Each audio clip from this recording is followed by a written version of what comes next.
And Adoba filling in for Connell McShane. Our top story this Friday on NewsNation Now. Vice President Kamala Harris making her first big policy speech as a presidential candidate.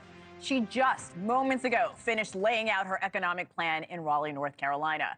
Our coverage begins with NewsNation's Kelly Meyer, our lead reporter on the Harris campaign, on the ground in Raleigh. Still see a lot of activity behind you, Kelly. We heard from the VP. This is her first policy-focused address. Break down what she's proposing.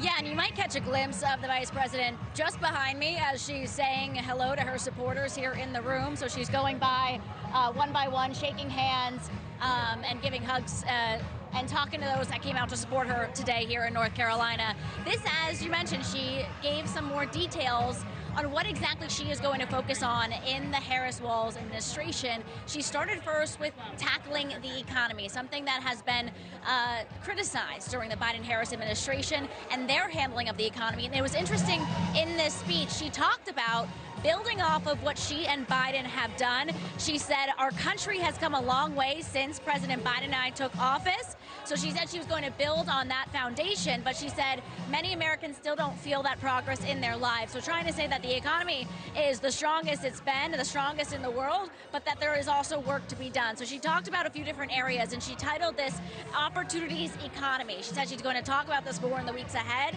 but she said it's going to focus on the cost of living, the cost of medical care and prescription drugs, the cost of housing, which was one that got a lot of applause here inside of the room, as well as the money that you keep, the money that you earn. That's another one that got a lot of applause in here.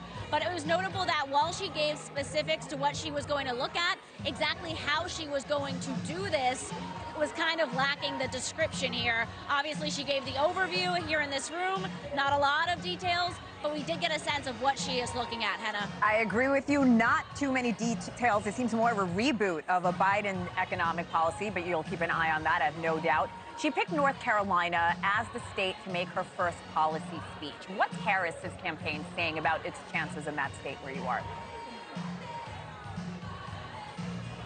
The campaign, as we've been talking with them here, they are feeling pretty good about North Carolina and their prospects here. The North Carolina Governor Roy Cooper, who remember was being floated as a potential VP pick, came out here saying that he was feeling like this was 2008 energy, which means Barack Obama won here back in 2008. That was the last time that North Carolina went blue. The rest of the time it was Romney and then Trump twice. And now we're looking at what happens with Harris. She's been to this state about 8 times just this year, 16 times since she became vice president. So she feels that she has a real connection with voters here and supporters, and she thinks that she could win here in November. Hannah. Kelly Meyer live in Raleigh, North Carolina today. Thank you so much, Kelly. And here with Thanks so much for watching. Just go to joinnn.com to find NewsNation on your television provider. And don't forget to click the red subscribe button below to get more of NewsNation's fact-driven, unbiased coverage.